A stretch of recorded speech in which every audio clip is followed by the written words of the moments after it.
When I tell you this roasted garlic rosemary sourdough bread is one of my favorite foods, I am not lying. It is so amazing. You've got to go and make it right now. First, you'll want to start out with a bubbly and active mature sourdough starter. Let me just say there's a whole lot of ways you can mix your sourdough bread together. I've pretty much tried them all and I think they're pretty much all the same results. What I've found works best for me is to mix the starter and water together before adding the flour and typically just the salt. But for this recipe, we want it extra garlicky, so we're adding some garlic powder. Mix everything together until it's a shaggy consistency. You don't need to worry about kneading it for 5 minutes on end.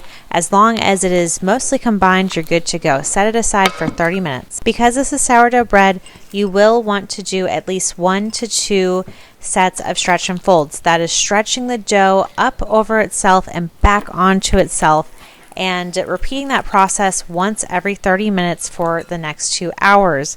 Now, if you've got to go somewhere and you don't have 2 hours to babysit this bread, that is fine. Just at least get 1 to 2 sets in. You can even come back later and do some coil foldings.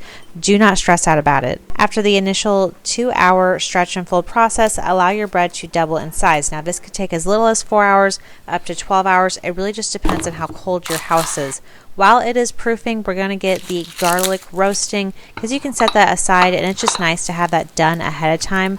You don't want your bread to be proofed and ready to go and the garlic not ready. For this recipe, I use 3 whole heads of garlic. I just chop off the tops and I douse with oil, some olive oil and salt, and then I bake in the oven at 400 degrees for 1 hour. A good sign that garlic is ready is once you can really start to smell it. You just simply squeeze it out of the garlic casing, mix the roasted garlic back with the residual oil, and set aside. A great indicator your dough is ready for shaping, other than of course it doubling in size, is the touch. If you touch the top of it and it doesn't stick to your fingers and it almost feels like a dry layer on top, then it is definitely ready to shape. Gently turn it out of the bowl and begin your pre-shaping by just bringing it together slightly to form a tight ball, and then allow it to rest for 30 minutes. After that 30-minute rest, it is time for the final shaping. So you'll want to flip the top side down and try your best to pull it into a little square. Do your best here. Don't, pull it or force it to where it might break, but I kind of slap it on the table until it stretches out. Next is what separates a normal loaf of sourdough bread from a fantastic loaf. We're going to dust it with even more garlic powder, load it with about 1/4 cup of chopped up rosemary, and don't forget about your roasted garlic. Oh my goodness. I'm a garlic loving gal, so it is everything in me to resist the temptation to eat this roasted garlic, but we're saving it for the bread. So just fold one side over the other side and do a little, tight kind of roll up at the end. Then we're going to shape it by pulling one side down over the other side.